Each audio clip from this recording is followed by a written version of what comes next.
Welcome to Canada's most irreverent talk show. This is the Andrew Lawton Show, brought to you by True North. Hello and welcome to you all. This is Canada's most irreverent talk show, the Andrew Lawton Show on True North on this Monday, July 29th, 2024. In case you've been in a slumber and are just awakening to it right now, it could have been 2020. In fact, if you fell asleep before 2020 around March and just woke up now, you didn't miss anything. Nothing happened in the last few years. The world has been entirely normal. Nothing to see here. Welcome back. We'll get you back into normalcy. But if you have been with us every day, you will know things are in pretty dire straits. We'll just be talking a little bit later in the show about exactly how bad things are in cities across the country. One example of this is in downtown Edmonton, where our good friend Kris Sims chanced upon it while she was trying to just take a quick picture and found herself having to navigate through what ended up being a dank and fetid, swampy area around the statue of Sir Winston Churchill that sits near City Hall. So that's going to be coming up a little bit later on in the show. Nothing like starting the show with a talk of a dank, fetid sewer. What else do we have? Our good friend Dr. Roy Epen will be back on the show to talk about a new report from the Aristotle Foundation on why Canada has among the most aggressive medical policies in the Western world when it comes to how to deal with transgender identifying youth. So that's an interesting report, and I suspect it will be an interesting interview. But I started talking last week about how I wasn't going to talk about the Olympics. I said I had a couple of quick things to say about it, and then that was that. Little did I know that this would end up taking such a huge life form over the course of the weekend. The Olympic opening ceremonies, which was otherwise going to be quite beautiful and nice, instead of just a parade around the track like they normally would, with every country dressed up in its national garb and all the athletes happy to be there. They took advantage of the natural geography of France, and they took each country had its own boat, and they just paraded I don't know if it's a parade with their boats, but each country paraded its boats down the Seine, and you had lots of fun to be had there. But of course, it's Paris, and it's the Olympics, and it's 2024, so it would have just been too simple to keep it like that. Instead, what happened was they decided to go for broke and get really, really arty with their opening ceremonies. Now, we're not going to play any video clips of this because the International Olympic Committee has among the most aggressive copyright protections in the world, which means that if I play like 5 seconds of the Olympic opening ceremonies, our whole YouTube will be vaporized, just like when I accidentally interviewed the My Pillow guy, Mike Lindell. In fact, I've said Mike Lindell's name, so we might get vaporized for that. But we do, excuse me. See, that's what YouTube does. You say Mike Lindell's name and you just start choking. That's how they get you. But we do have some still images I can show you here. Yes, there's one. That is a tableau. Let's do the before and after. Do Leonardo da Vinci's version there, Sean. Yeah. That is one of the most iconic images of Christianity captured by Leonardo da Vinci, the Renaissance painter from Italy. This is, to go back to the Paris 2024 version. Yes, that is a fat acceptance activist named DJ Barbara Butch, who is standing in for Jesus. The apostles are being played by drag queens. I don't know which one is supposed to be Peter. I don't know which one. I just don't know which one is supposed to be which. There seems to be a child there inexplicably. And then you have the man with a beard in blue who is supposed to be on the menu. He has dinner in some way. Yeah, that wasn't actually Celine Dion's comeback performance, believe it or not. That came a bit later. The Olympic Committee first said, no, it's not. He was the Greek god Dionysus. I think that's Dionysus. I think that's how you say it. They said, no. The interpretation of the Greek god Dionysus makes us aware of the absurdity of violence between human beings. So when you look at this, you're supposed to scream pacifism. That's the message you're supposed to get, pacifism. Well, this, of course, made huge waves all around the world. The Catholic Bishops' Conference was among those who condemned it, found it to be a horrendous and blasphemous display. Christians around the world were mortified by this. What was supposed to be a unifying display ended up becoming something that really just was a profound mockery of what it is that they were all about. And that was where I found to be, as a Christian, I am also a free speech activist. So I believe they have the right to do it, but I also believe we can talk about the cultural implications of this and why this would never happen with another religious group. Now, to be clear, I'm not suggesting the Olympics should be used as a platform to mock different religions or mock different people of faith. I will say that the Olympic Committee finally apologized for this, This was one of the organizers of the Olympics here. Clearly, there was never an intention to show disrespect to any religious group. On the contrary, I think that Thomas Joly really tried to really intend to celebrate community tolerance. That was his word yesterday. And looking at the result of the polls that we shared, we believe that this ambition was achieved. If people have taken any offense, we are of course really, really sorry. Ma volonté n'est pas d'être subversif, ni de me moquer, ni de choquer.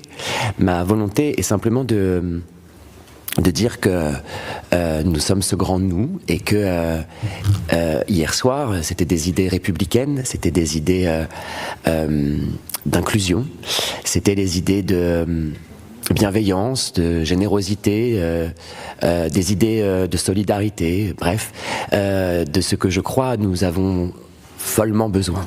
En France, on a le droit de s'aimer comme on veut, avec qui on veut. En France, on a le droit de croire ou de ne pas croire. En France, on a le droit, on a beaucoup de droits, voilà. Et c'était l'idée de faire transparaître ces valeurs-là à travers. So that gentleman there, Thomas Joly, is a French actor, and he was the artistic director of the performance. But I love the positive spin on it. No, yeah, Sean is saying I should apologize to the podcast listeners who don't speak French. There were subtitles there, but I'll paraphrase it. He was saying that, oh, no, it was all about inclusivity and solidarity, and these were the values. These were great values. So she's saying, the first woman there, Anne Deschamps, that, oh, yes, this didn't really miss the mark. He's saying, no, this was fine. What's your problem? This was all about inclusivity. It was celebrating a positive value. Well, the IOC has now come out, and they've kind of lined up with Médelle Deschamps' position on this. They say the IOC has taken note of and welcomes the clarification given by the Paris 2024 Olympic Organizing Committee regarding the opening ceremony. In the daily press briefing, the organizing committee said that there was never any intention to show disrespect towards any religious group or belief. They reiterated that their intention with the opening ceremony was always to celebrate community and tolerance. The organizing committee also said that if anyone was offended by certain scenes, this was completely unintentional and they were sorry. Now, this is the old, we're sorry you were offended by it thing. It's no, we're not sorry we did it. We're not sorry we said it. We're sorry you felt that way. It's like the real passive aggressive apology you do that basically means you're being a big old wimp.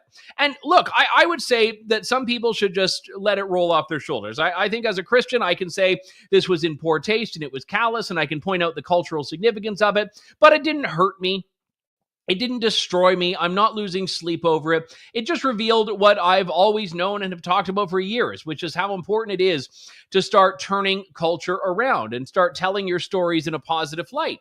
Because let's talk about the history of France here. It wasn't that long ago that Charlie Hebdo, a newspaper which is a very far left newspaper, says vile things about all sorts of people and all sorts of religions, had most of its team killed in cold blood by an Islamic terror attack because of all of their depictions of Jews, of Christians, of Muslims, of politicians.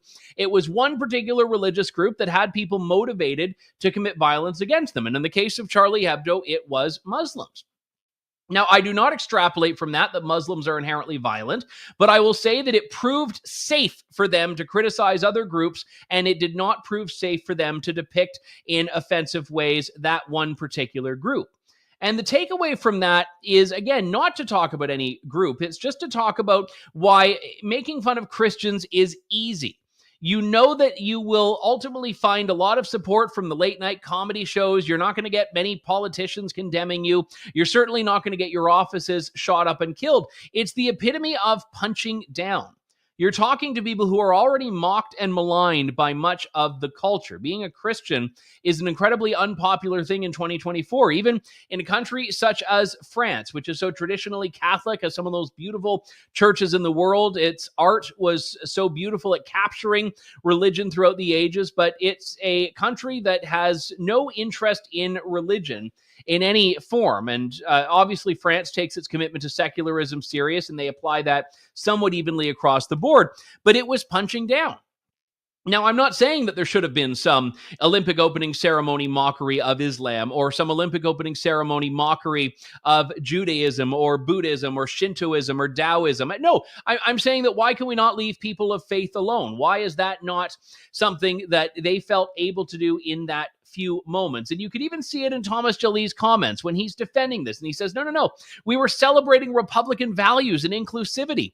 I believe that he genuinely is of the mind that attacking Christianity is inclusive, that Christians are the problem, and they're the ones that need to be mocked in a display that brings together people from all around the world, from Muslim countries, from countries with majority Christian populations, from the Jewish state of Israel, the only Jewish country in the world. And it's supposed to bring all of those people together in a unifying display. And that's always been how the Olympics as a display and as a national or international experiment has been sold. It's a way to put aside differences and grievances and conflict, because sport itself can be unifying. Now, I'm not a sporting person. I try to be a good sport, but I don't do the whole sports thing. So I'm completely lost. Like, my wife and I last night were just flipping through the channels, and we started watching Olympic surfing. And I didn't even know Olympics had surfing until I read a news story this week about how the surfing challenges are taking place like 4,000 kilometers from Paris. They're in Tahiti. And I was watching, and I had no idea what was happening. I could appreciate it and enjoy it and respect it. I just saw guys like sitting out in the water for 25 minutes doing nothing. And then they look out, and I see nothing there, but they see something, and they start swimming towards it. And then, ta-da, there's a wave. So that to me was exciting. That to me was fun to watch. Why do I need to see drag queens pretending to be the apostles of Jesus Christ and a fat acceptance activist pretend to be Jesus Christ to appreciate the guy surfing in Tahiti, or the woman doing her flips and whatever on the uneven bars, or the guy, the woman this morning, the Canadian who got a gold medal in judo? Why do I need to see drag queens in the Last Supper to appreciate these feats of human accomplishment and achievement? And that's the point of this. It is gratuitous. It is offensive. And even if Christians can perhaps develop a thicker skin about this, as I think they've had to in the past, that is not to say that there is not a bigger picture that needs to be explained here, which is how we have a culture that sees no problem with going after people of faith, no problem with going after Christians. And it explains why some of the problems in society have gotten to where they have been. And that's effectively the attitude on this. And I think that more people need to stand up against this. And this is why I don't want to pit different groups against each other and say, oh, they should have attacked this group or that group. No. I think in general, one of the things we saw, and we've seen this in Canadian politics, is that people of faith oftentimes have more in common with each other, despite their differences, than they do with a society that is increasingly hostile to them. And that, to me, was quite a fascinating development. And it was why I think Muslims and Jews and Christians should have all been lockstep together in opposing the lockdowns of houses of worship during COVID. Because let's face it, the government declaring worship non-essential was far more of a war on religion itself than it was a war on any individual religion. But when you look down culturally, you see that governments are only interested in going after one particular group. It's, always the Catholics and Christians who are pro-life, Catholics and non-Catholic Christians that are pro-life, who are, subjected to the maligning from Justin Trudeau when he goes on and brings up abortion. It's always the churches that we're seeing lockdowns, not other houses of worship as well. And if you start denigrating people of faith, you're going to very quickly find a race to the bottom from which society will not rebound in any good way. And I think what's happening in Paris is just a reflection of how confident the people who hate those of faith, the people who hate those who believe in God, how confident they are that they occupy this, culturally hegemonic position, this position of dominance in society.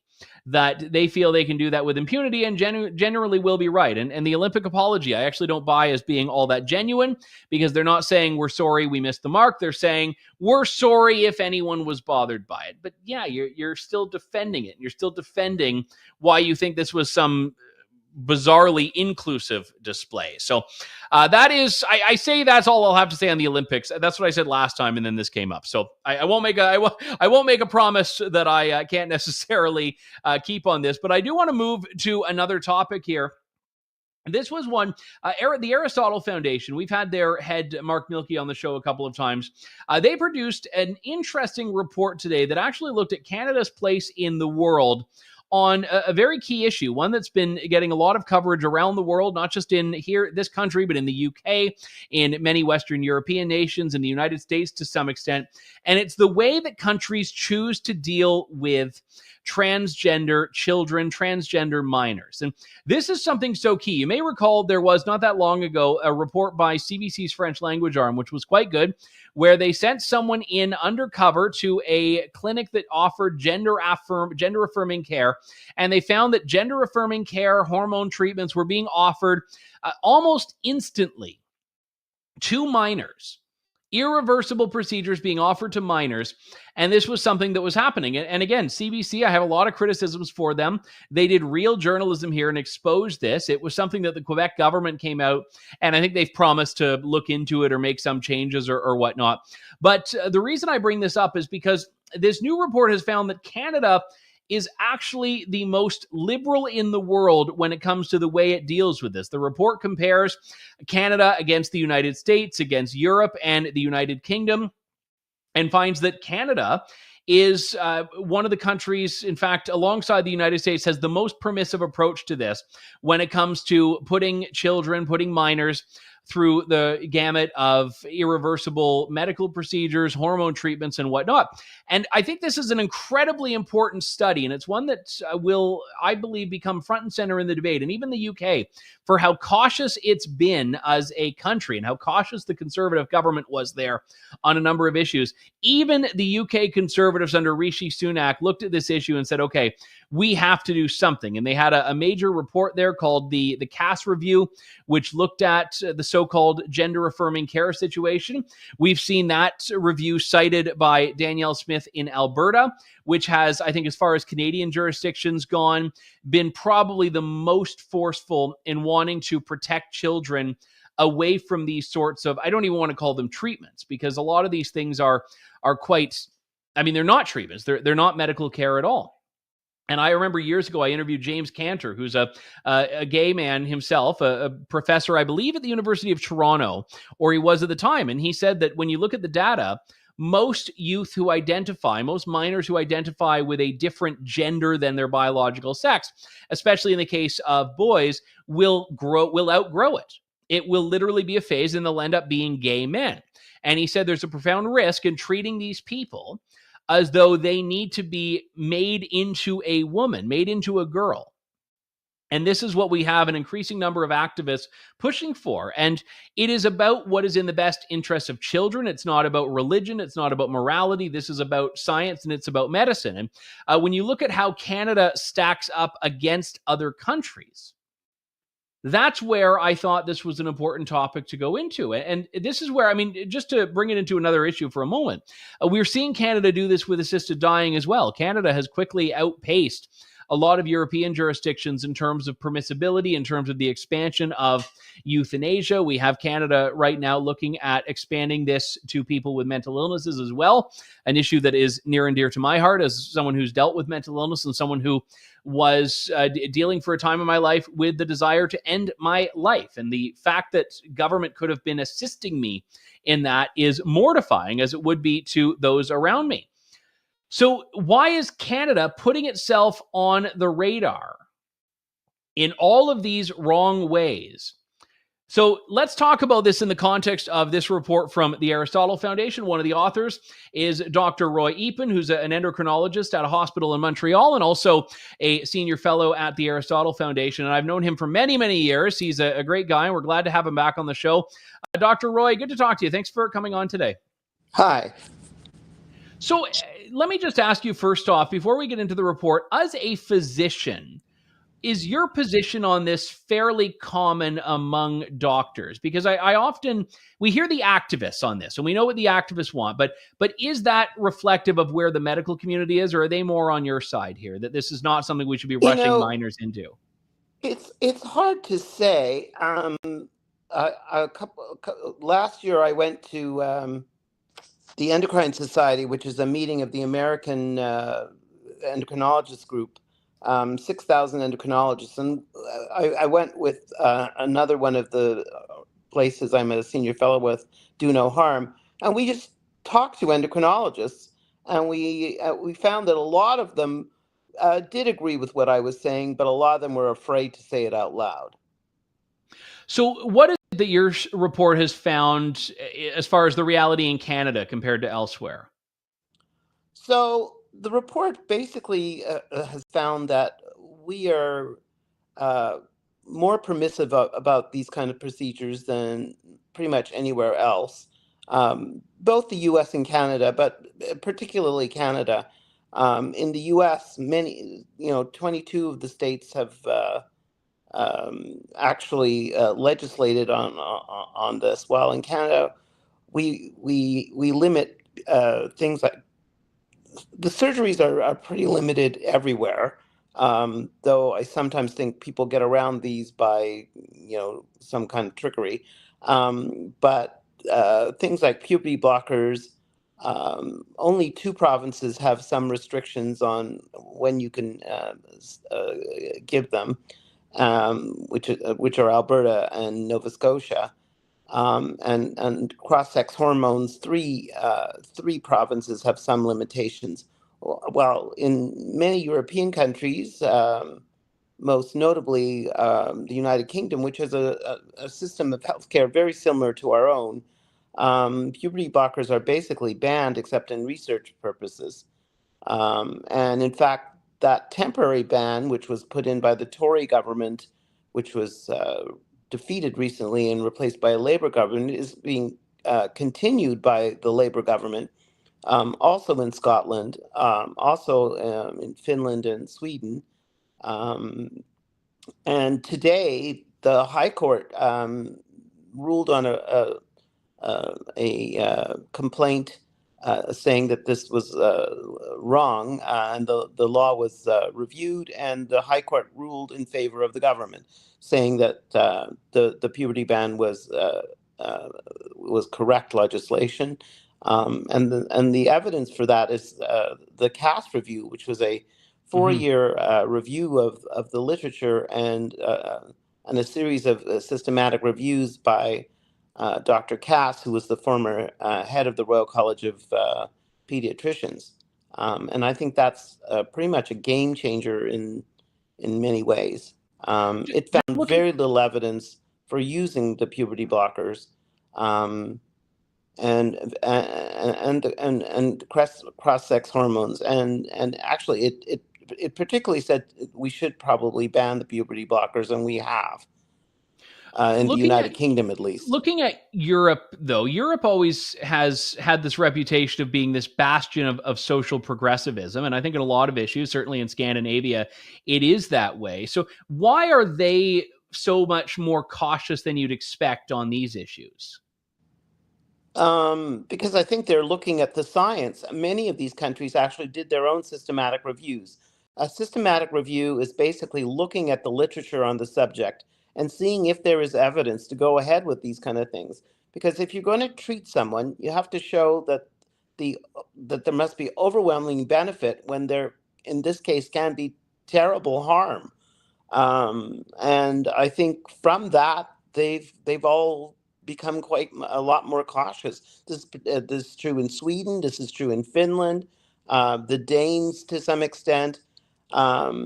Even the medical associations in places like Germany have said that caution is very much warranted, because we're doing things that probably can't be reversed. If you give a puberty blocker, so what a puberty blocker is basically stops the process of puberty from happening. until it stopped. And what that can do is, in some cases, it will lead to infertility. It can lead to problems with bone density. One of the members of WPATH, the organization that pretends to be a scientific organization, but is really an activist organization. Their president actually said that giving a boy a puberty blocker at Tanner stage 2 will probably lead to never having an orgasm in their lives. These are fundamental things to human nature, and that we can so easily do away with them is somewhat troubling. I want to talk about those and get your medical input on this, Roy, because there are a lot of these activists, and including physicians, I'll say. It's not just, screaming activists on the street, but people with many letters behind their name have said that these are not, in fact, irreversible, that the effects of these things can be reversed later on. What's the position you take on that? Some of the things can be reversed, but puberty is an extremely complex process with many, many reactions that we're not even sure what all of the reactions are going on. And even the people who did the original studies, the Dutch group, said that they were quite concerned about mental development in these children, and said they were going to do a study about it, but they never did. Dr. Baxendale, a professor at the University College London, tried to publish a paper saying that she had concerns about this, and she was literally blocked from publishing the paper. She finally did, but I think we need to do a lot more studies before we can say that that these are safe and reversible. I think the opposite is probably the case. And the stakes are obviously quite high if we get it wrong. We're exactly talking about right. children here. And when you talked about the systematic reviews that have been done elsewhere, the inference I take from that is that Canada has not done any such thing. Is there any effort to? No. The person who wrote our guidelines have. You see, the problem is this organization WPATH, which has had quite a lot written about it recently, because a lot of what they've said is they have done their own systematic reviews, and they've kind of hidden the systematic reviews because they also have found no evidence. And many other countries have done systematic, the United Kingdom, Finland, Sweden, the United States, and none of them have found good evidence. So shouldn't we use the evidence that the others have found? Because we're not going to find, if we do our own, and there have been some done at McMaster which haven't been published as of yet. But presumably a Danish teen is not going to present differently from a Canadian teen in this context. No. Interesting. Well, I think you've either fallen asleep or your image has frozen at the worst possible time, Roy. So we'll let you go there, as we are out of time anyway. But people can read this report for themselves, and I certainly hope they do, over at the Aristotle Foundation. It's a new study, Teenagers, Children, and Gender Transition Policy, a comparison of transgender medical policy for minors in Canada, the United States, and Europe. One of the authors, Dr. Roy Eapen. Always good to talk to you, and I thank you so much for your time and insight here.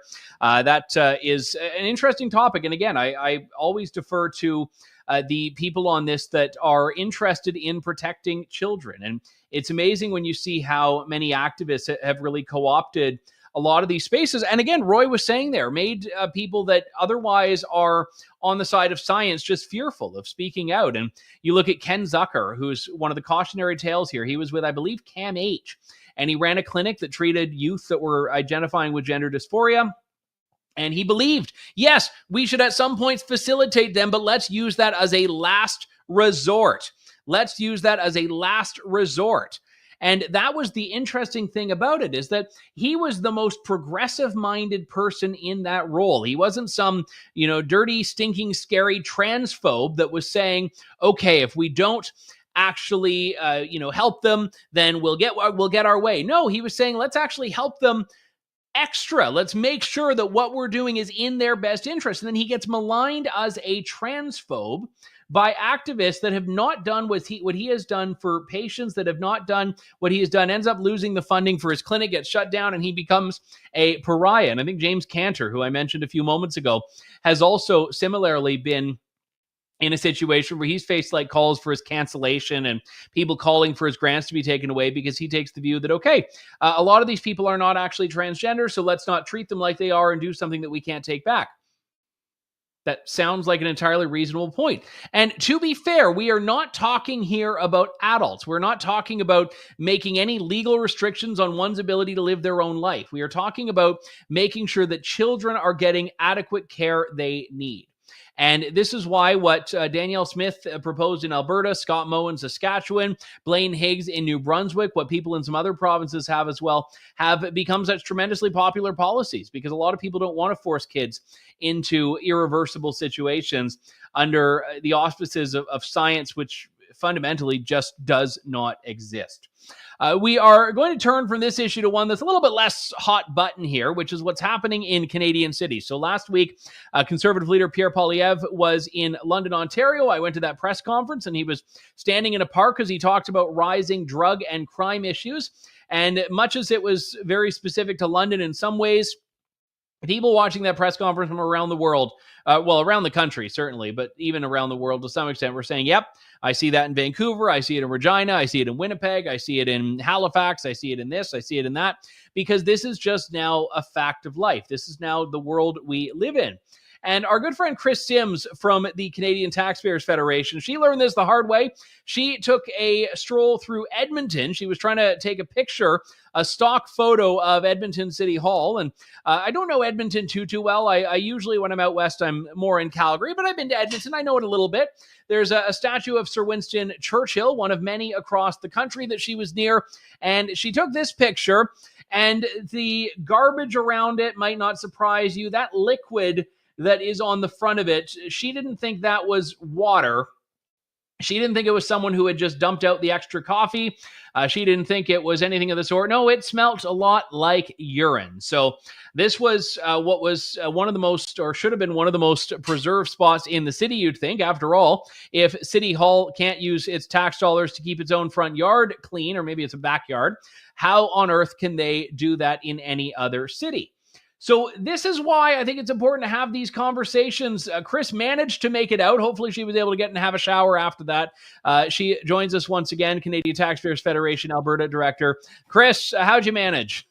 Yeah, it was actually pretty depressing because we had just finished this kind of quick debt clock tour of most places in Alberta. We hit a few spots. We hit Lethbridge, Calgary, Red Deer, and Edmonton. Had huge turnout, basically sounding the alarm over Prime Minister Justin Trudeau's doubling of the federal debt later on this year and his addiction to money printing. And so, trying to do all things at once, I wanted an updated photo just of Edmonton City Hall, because we often will put out a report about property taxes, for example. So I went down there and I was pretty shocked, Andrew. It actually, not to be gross, I'm just going to be honest. There's a big planter there that's right next to City Hall. If you're facing the fountains, looking at City Hall with like kind of the big pyramid thing, over to your right is this big planter that's full of trees and wood chips. That smelled like feces. Like, I'm sorry to be gross, but it did. And I was like, wow, that's exceptionally gross. And then so I walked around a little bit just trying to get my bearings, because I'd never been right out in front of City Hall before. And I went and saw the statue of Sir Winston Churchill, because I'm a big fan. And so wanted to go look. And yeah, there was garbage all around it, and it smelled really strongly of urine. It actually reminded me a lot of the state of the Byward Market in downtown Ottawa, which, as you know, is like a tennis ball's hit away from Parliament Hill. And yet there's garbage everywhere. There's human excrement on the sidewalk. It's disgusting. And I say this as someone who loved living in Ottawa for the most part and was a taxpayer there in Ottawa. And so if I were a taxpayer in the city of Edmonton, I would have been pretty appalled. Now, I live here in Lethbridge. Nothing is perfect, but it's a darn sight better than downtown Edmonton was. Again, they have increased property taxes there. I think it's by more than 8% now. And get this, Andrew, there's actually some survey that the city has put out basically pushing for the mayor to get a pay increase. The mayor of Edmonton is already paid more than $200,000 per year. Wow. He makes more than Premier Danielle Smith, Andrew. So if I don't know, man, I'd be livid if I were a ratepayer there. Yeah, and that's, I guess, the point that I've raised. I think you and I raised it actually not that long ago when we were talking about MPs getting a hike in their pay. It's like, okay, sure, what have you done for us? What have you done to earn it? What have you done to earn the increase? And the thing with Edmonton is that if they were doing such a great job, this wouldn't be an issue. If they were doing such a great job, parks would be cleaned up. You wouldn't have tent cities and encampments, but they're not doing that. So yeah, what's their argument for why they deserve more money? There isn't an argument. The initial preamble basically says something fluffy like, "Oh, the mayor is an internationally known person, and he has to go through all sorts of meetings and sit on all sorts of boards and blah blah blah." Basically saying the role of the mayor, not him personally, the role of the mayor is super duper important for Edmonton, and so you should be paying a big salary. What I found fascinating is the opening question on this survey, which I encourage everybody in Edmonton to partake in, is basically like, how much more should they be paid? Not should they be paid less. The options are like, 230,000, 260,000, and it just goes up from there. Even more than 300,000 is actually an answer you can click on that survey, which is absurd for them to be pushing for. Another element of this, Andrew, and again, I was trying to be fair because over where it smelled like excrement near the planter, I was wondering, like, is there a problem with the sewer just today? Are they trying to fix something? Maybe. My heart really went out to the folks, though, because there was actually some sort of street food festival getting set up that day. This was on Sunday morning. And there's tents and rows of actual business people who are getting ready to, sell their specialty foods, sell their shawarma, sell their ribs, a bit of art. Like, they were trying to have a festival getting rolling there on Sunday morning, and the air was gross. And so again, if Edmonton City Hall thinks they deserve a raise, they better bloody well prove it. I just did a deep dive into their spending actually over the last 15 to 20 years or so. And what was really remarkable is that their full-time equivalent, their full-time jobs that they've added to Edmonton Police, has generally sort of kind of kept up with the rate of population growth, if you squint. But the increase in their communication staff was something like 300% increase. So the comms people, the narrative whittlers, all of those folks, they're seeing big pay increases and they're seeing a lot more bodies on their team. But the state of the city downtown, there's litter on the streets aren't in great repair, and the smell was atrocious. If I, again, were a business owner or a property taxpayer in Edmonton, I'd be pretty fit to be tied. Yeah, and I'm, surprised you didn't have people in that shot, just given how a lot of these areas have become. And look, we can all point to our own city and say it's happening here, Yeah. and in which part of me says, okay, we can't entirely put the blame just on municipal governments because there's something bigger than that. But I do think that governments are right now enjoying that a little bit too much. That, Yeah. I mean, municipalities can say it's happening everywhere. The feds can say, oh, it's a municipal problem. Provinces can say, oh, yes, well, the municipalities have to deal with it, and the federal, like, everyone wants to blame another level for this, it seems. Yeah, it's really easy to pass the buck, to turn around and say, oh, well, it's not my problem, it's the province's problem. Or, oh, it's not my problem, it's Ottawa's problem. Now, we have some sympathy for things like that. Like, for example, causing inflation by printing $300 billion out of thin air. Yeah, that's a big problem. Imposing a federal carbon tax on everybody in Alberta. Also a big problem. Doubling the debt, we get you. But you're literally on the front lawn of Edmonton City Hall in the middle of what is apparently supposed to be a big food festival, and it stinks like human sewage. There's garbage everywhere in front of your city hall while you're turning around and asking for a pay raise, while you're increasing property taxes. So, Andrew, I find the big city mayors and big city councils, almost all of them, are now getting way out of their lane. They're getting too big for their britches. They think that it's their job to solve global issues instead of doing three main things that taxpayers want them to do: keep the streets safe, keep them clean, and keep them in good repair. That's usually the end of the list. Yeah. But they're so full of these, ideas of grandeur for themselves that they want to blow taxpayers' money while traveling all over the world, and we just can't afford it. The average taxpayer in Edmonton cannot afford these things while they're getting terrible public service. Just on a slightly less icky note, I know you've been traveling around with the Alberta debt clock, which is relevant because a lot of the debt is coming from governments spending more and more money, but things have not been getting better. Services have not been getting better. What's the big story of Alberta's debt right now? Yeah, so federally, we're doing very poorly. Federally, later on this year, the Trudeau government will have doubled the national debt since it took power. And that kind of soundbite can kind of slip past you, but just kind of picture all of the prime ministers through history down like a long hallway. Add them all up for their debt.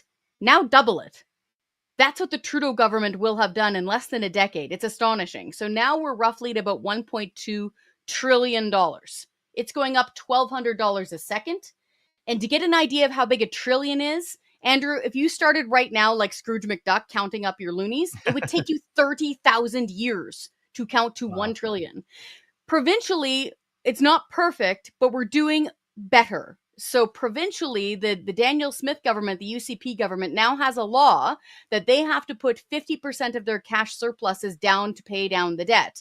They also have to keep their spending increases restrained below the rate of inflation plus population growth, and they have to balance the budget. So they've added a lot of their own kind of bearing reins to this budget chariot on themselves, which is a great thing. And it's showing results. We've recently gotten 2 credit upgrades from international lending agencies and rating agencies. So that's a good thing. But the debt is still going up because the amount of interest that we have to pay and some capital spending. So we do still need to be really vigilant about the provincial debt here in Alberta. But compared to Ottawa, doing much, much better.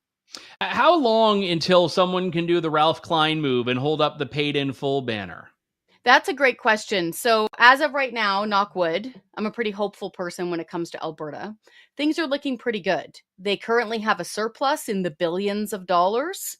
They're doing smart things like not trying to strangle the energy industry. They are, for now, keeping their spending in check. So I think it's entirely possible to have that happen within the next decade. So we've got a debt. It depends on how you look at it. It's roughly around $70-ish billion. That sounds like a crazy amount of money. But when you consider our surplus this year, I think is around $4 billion right now, maybe a little bit more based on the last quarterly update. This is doable. And I'll put it this way. So if the Alberta government had this spending restraint that we'd been pushing for since the mid-90s, which is keep your spending increases below the rate of your inflation plus your population growth every year. So we've been pushing for this since the mid-90s. Spice Girls topping the charts, Taxpayers Federation telling the government, do this one rule. If they had done that, we would have $300 billion in the bank saved right now. That's not investment. That's not with interest. That's like stuffed under the mattress. Wow. So that's within a generation. So I think it's entirely possible for her to be able to hold up that sign paid in full. We would love to see it. All right. Well, we'll keep our eyes peeled. It would be a great point of contrast there. And again, shows the damage of electing an NDP government when you exacerbate that, $0 debt to what we have now. Kris Sims, Canadian Taxpayers Federation Alberta Director. Always a pleasure, and we will see you next time. Thank you. All right. Thanks so much, Kris. That does it for us for today. One more little shameless plug here. My book is Pierre Poilievre, A Political Life, 9 weeks now on the bestseller list. But if you want to get that and see for yourself what all the fuss is about with this guy riding high in the polls, you'll learn a great deal in that book.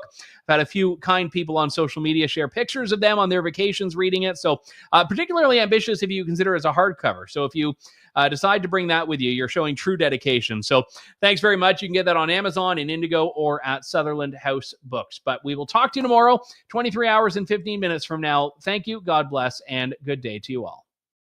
Thanks for listening to The Andrew Lawton Show. Support the program by donating to True North at www.tnc.news.